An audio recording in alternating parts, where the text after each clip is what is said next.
সমুদ্রপৃষ্ঠের ২০ metre নিচে আপনি যখন থাকেন তখন আপনি ইতিমধ্যে সাধারণ ডাইভারদের তুলনায় অনেক গভীরে চলে এসেছেন। কিন্তু এটি সমুদ্রের মোট গভীরতার মাত্র ২%।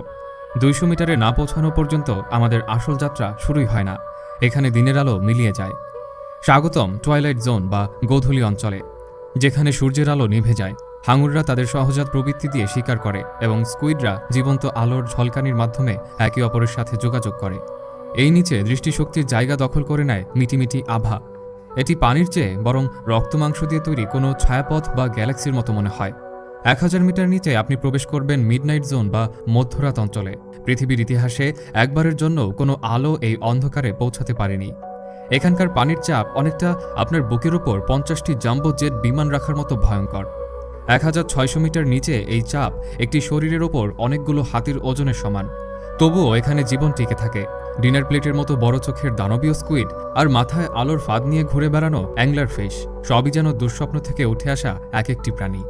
৪০০০ মিটার গভীরে আপনি পৌঁছাবেন অ্যাবিস বা অতল গহ্বরে, যা একটি শান্ত সমাধিস্থল যেখানে ডুবে যাওয়া জাহাজগুলো চিরনিদ্রায় শায়িত।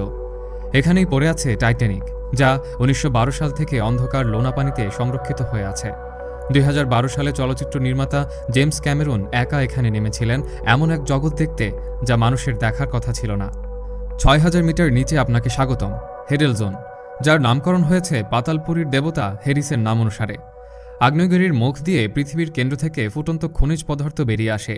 এখানকার প্রাণীরা সূর্যের আলোর বদলে মূলত কেমিক্যাল, পাথর আর আগুনের উপর নির্ভর করে বেঁচে থাকে। সবশেষে সমুদ্রের তলদেশ মেরিয়ানা ট্রেঞ্চ, ১১,০০০ মিটার গভীর, যা এতটাই গভীর যে মাউন্ট এভারেস্ট এর ভেতরে পড়ে গেলেও অনায়াসে হারিয়ে যাবে। মজার ব্যাপার হলো ১১ কিলোমিটার উচ্চতা দিয়েই সাধারণত বিমান উড়ে যায়, কিন্তু এখানে আপনার উপর আকাশ নেই, আছে কালো পানির এক বিশাল ও প্রচণ্ড চাপ। আমরা আমাদের মহাসাগরের চেয়ে মঙ্গল গ্রহ বা চাঁদের মানচিত্র বেশি নিখুঁতভাবে তৈরি করেছি।